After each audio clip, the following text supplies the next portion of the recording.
जगतपुर गांव में रहने वाला मल्लू पहलवान गांव से दूर एक घर बनाकर रहता था। उसके पास 50 से अधिक भैंसें थीं। वो पूरे दिन भैंसों की देखरेख करता और उससे प्राप्त दूध को पिया करता। उस पहलवान की यही दिनचर्या थी। वो दूध पी पी कर बहुत बलशाली हो गया था। एक दिन गांव का हरिया उस रास्ते से जा रहा था। मल्लू पहलवान उसे रोकता है। अरे भाई हरिया, जरा मेरी बात सुनो, मुझे तुमसे बहुत जरूरी बात करनी है। हाँ पहलवान जी, बताइए क्या बात है। मेरा विवाह किधर होगा, मुझे बताओ जरा। मल्लू पहलवान जी, ये मुझे कैसे पता होगा कि आपका विवाह किधर होगा।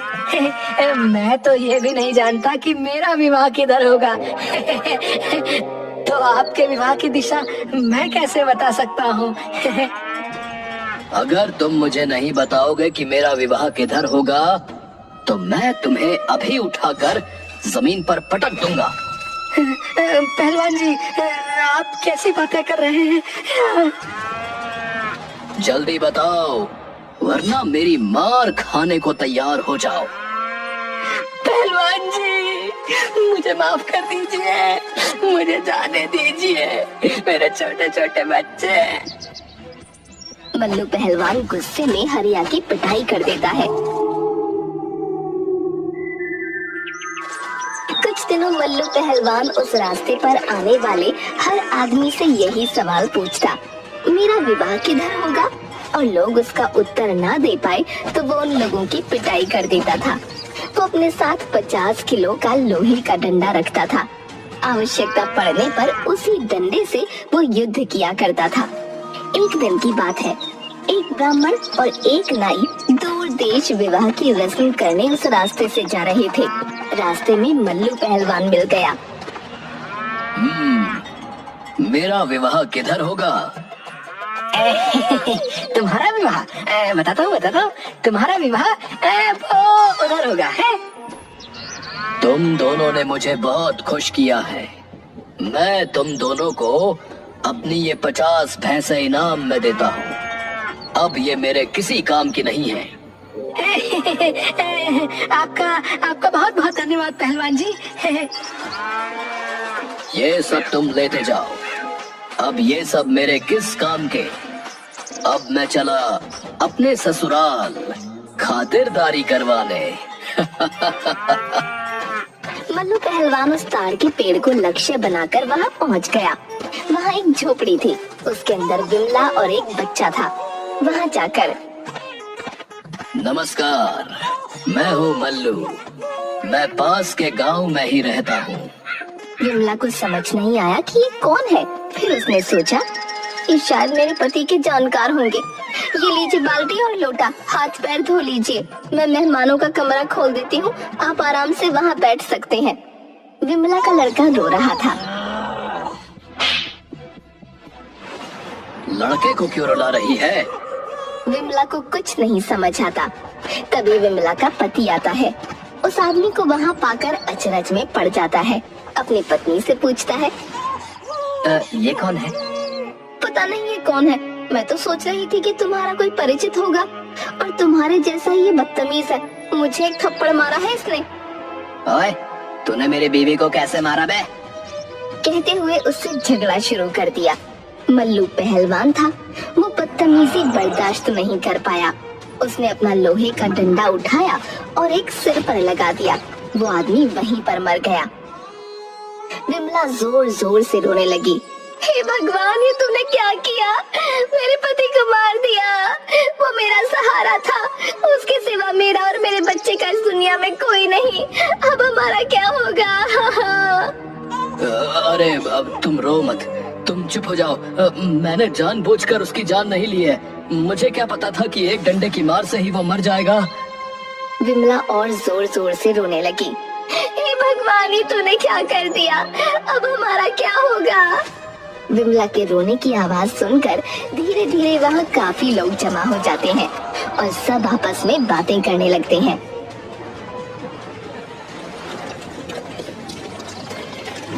देखिए भाई, न्याय के अनुसार तो अब इस पहलवान को ही विमला और उसके बच्चे की जिंदगी का निर्वाह करना होगा। लेकिन इस पहलवान से ये कहेगा कौन? ये तो सीधा डंडा उठाएगा और जान ही ले लेगा। ये लोग बात तो सही कह रहे हैं। ये बेचारी विमला इतने छोटे से बच्चे को लेकर कैसे अपना जीवन व्यतीत करेगी, कहाँ जाएगी? मुझे इसकी और इसके बच्चे के जीवन निर्वाह की जिम्मेदारी ले लेनी चाहिए। तुम रो मत, ये सब मेरी वजह से हुआ है, इसलिए आज से मैं तुम्हारे और तुम्हारे बच्चे के जीवन निर्वाह की जिम्मेदारी लेता हूँ। मल्लू पहलवान विमला के घर में रहने लगता है। 6-7 दिन बीत जाते हैं और घर में जमा राशन पानी खत्म होने लगता है। कुछ कमाई करोगे या ऐसे ही भूखे मरेंगे? बिना कमाई के जीवन कैसे चलेगा? मल्लू पहलवान भैंसों का दूध पीने के अलावा कुछ काम नहीं जानता था। उसने विमला से पूछा, कमाई वो क्या होती है, बताओ। हे भगवान, तुम कैसे आदमी हो? शरीर से तो इतने तगड़े दिखते हो और दिमाग सरसों जितना भी नहीं है। तुम आज तक जिंदा कैसे हो? करते क्या थे? वो तो छोड़ो, खाते क्या थे तुम? मैं तो भैंस का दूध पीता था। भैंस? कहाँ है भैंसे? और किसकी भैंसों के बारे में बात कर रहे हो? मेरे पास 50 से अधिक भैंस थी। मैं उनका दूध निकालता था और वही पी लेता था। अब कहाँ है तुम्हारी भैंसे? उन्हें ले आओ, हम उनका दूध निकालकर गांव में बेच देंगे, अच्छे पैसे मिलेंगे। वो तो अब मेरे पास नहीं है। विमला आश्चर्य से उसकी ओर देखते हुए, फिर कहाँ गए? वो तो मैंने दान में दे दी। तुमसे मैंने जो पूछा है वो तो तुम जवाब नहीं दे रही और उल्टा मुझसे ही सवाल पूछ रही हो। बताओ, कमाई क्या होती है? राजमहल में जाकर राजा से कुछ खेती के लिए जमीन मांग लो, जिस पर खेती करके अपना अनाज उपजाया करेंगे। पहलवान अपना डंडा हाथ में लेकर राजमहल की तरफ चल पड़ा। राजमहल से कुछ दूर लोगों ने उसे अपनी ओर आते देखा तो वो सब डर के मारे थर-थर कांपने लगे।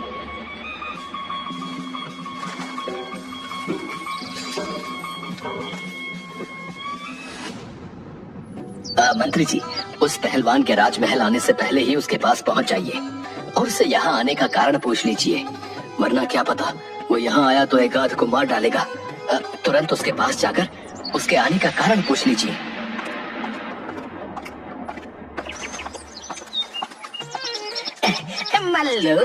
मल्लू पहलवान, तुम यहाँ क्या कर रहे हो? मैं महाराज से मिलने जा रहा हूँ। लेकिन क्यों? तुम्हें महाराज से क्या काम है भला? मुझे बताओ, मैं तुम्हारा संदेश महाराज तक पहुंचा दूंगा। मैं महाराज से खेती करने के लिए कुछ जमीन मांगने जा रहा हूँ, ताकि उस पर अनाज उगाकर मैं विमला और उसके बच्चे का भरण पोषण कर सकूं। तुम यही ठहरो, अच्छा? मैं राजा को बता कर आता हूँ। अच्छा?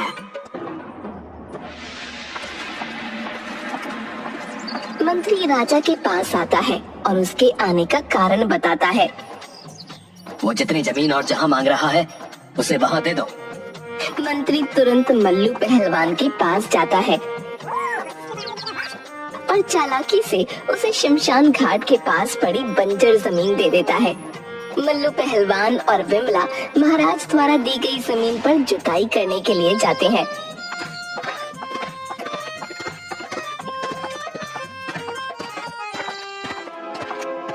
अरे राम जी, ये क्या? महाराज ने तो जो जमीन हमें दी है उसके बीच में इतना बड़ा सा पीपल का पेड़ है। अब हमें उतनी दूर का खेत छोड़कर फसल उगाना होगा। चलो कोई बात नहीं, थोड़ी कम फसल मिलेगी और क्या, कुछ नहीं से तो कुछ भला ही सही। ये खेत में आ रहा पीपल का पेड़ जिसके कारण हमारी फसल कम हो जाएगी, इसे अपने खेत से हटा देता हूँ। उसने पीपल के पेड़ पर लोहे का एक डंडा मारा जिसमें से 150 भूत नीचे उतरे।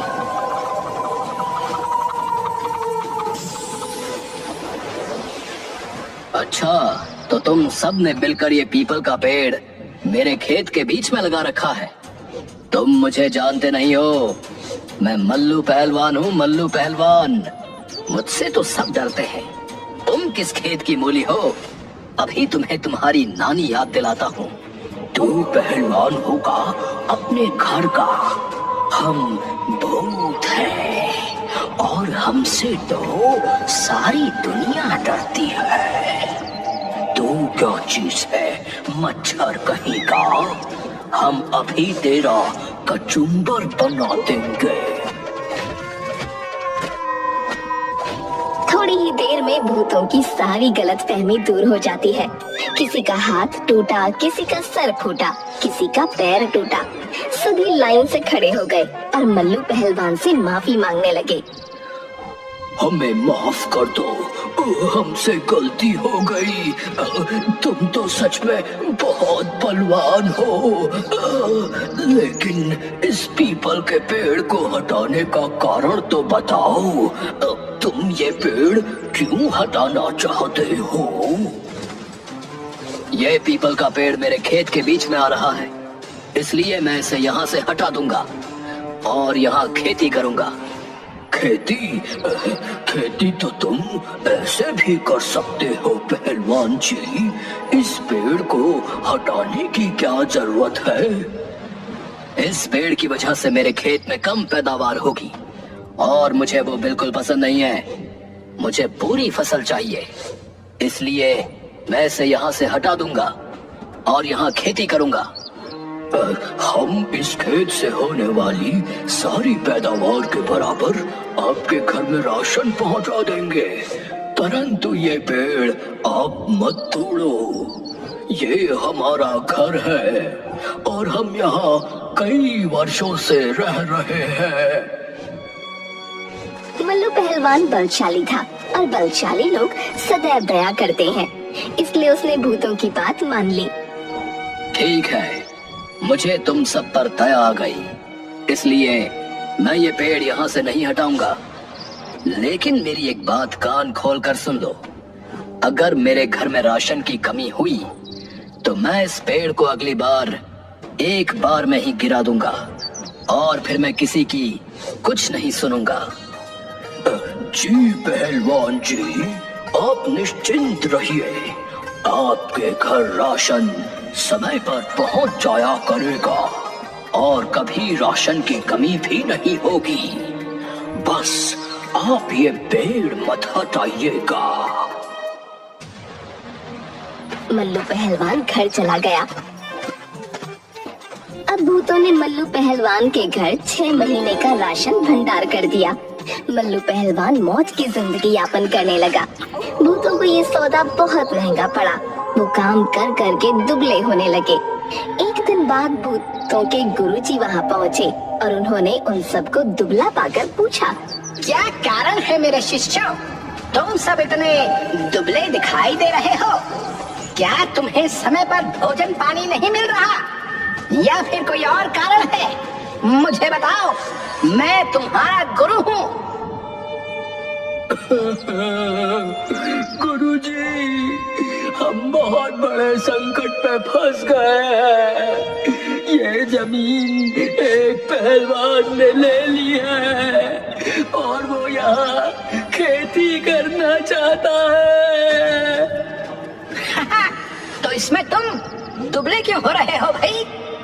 गुरुजी, उस पहलवान की हुजूरी करने और उसको राशन पहुंचाने के काम में हमारा सारा वक्त चला जाता है, जिसके कारण ना तो हम ठीक से खाना खा पाते हैं और ना ही सो पाते हैं। यही कारण है गुरुजी कि हम दुबले होते जा रहे हैं।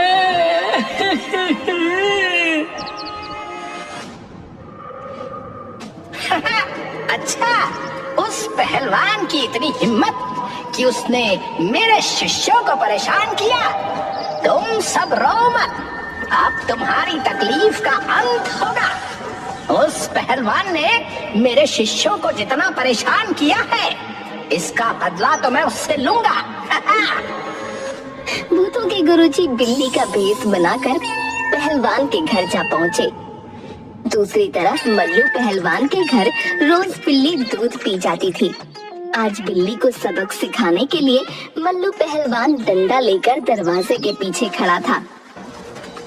बाहर से बिल्ली के भेष में आए भूतों के गुरुजी ने उस पहलवान को दरवाजे के पीछे छिपा देख लिया था और दांव लगा रखा था कि कब उसकी आंख से ओझल होकर उस पर वार किया जाए। मल्लू पहलवान ने भी दांव लगा रखा था। बस एक बार ये बिल्ली घर के अंदर प्रवेश कर जाए, मैं अपने घर के दूध का सारा हिसाब एक ही दिन में पूरा कर लूंगा। काफी समय हो गया, बिल्ली अंदर नहीं आई। बिल्ली अंदर आ नहीं रही थी। मल्लू पहलवान धीरे धीरे पीछे हटता गया और चूल्हे के पास पहुंचकर छुप गया। जैसे ही बिल्ली अंदर आई और उसने मल्लू पहलवान पर वार करने का प्रयास किया, पहले से ही सतर्क मल्लू पहलवान ने एक डंडा बिल्ली की कमर पर लगा दिया। अब भूतों के गुरुजी के पसीने छूट गए, सभी हड्डियां टूट गईं। गुरुजी ने अपने भूत रूप में आकर, अरे अम्मा, अरे पापा, मेरी तो कमर तोड़ दी, मैं तो मर गया। मुझे माफ कर दो पहलवान जी, मुझसे गलती हो गई, मुझे माफ कर दो। तुम कौन हो और यहाँ बिल्ली के रूप में क्या कर रहे थे? आपके खेत में जो पीपल का पेड़ है, उस पर रहने वाले भूतों का मैं गुरु हूँ और मैं गलती से यहाँ आपसे बदला लेने आ गया था। मुझे माफ कर दीजिए, मुझे जाने दीजिए। इतनी आसानी से कैसे जाने दूंगा तुझे? तू तो मुझसे बदला लेने आया था ना। रुक जा तू। नहीं नहीं पहलवान जी, मैं हाथ जोड़ता हूँ, मुझे यहाँ से जाने दीजिए। अब जिंदगी में कभी ऐसी गलती नहीं करूँगा। आप बस मुझे छोड़ दीजिए। इसके बदले मैं आपको जो चाहिए वो दे दूंगा। इसके बदले में आपको जो चाहिए वो ले लीजिए, बस मुझे जाने दीजिए यहाँ से।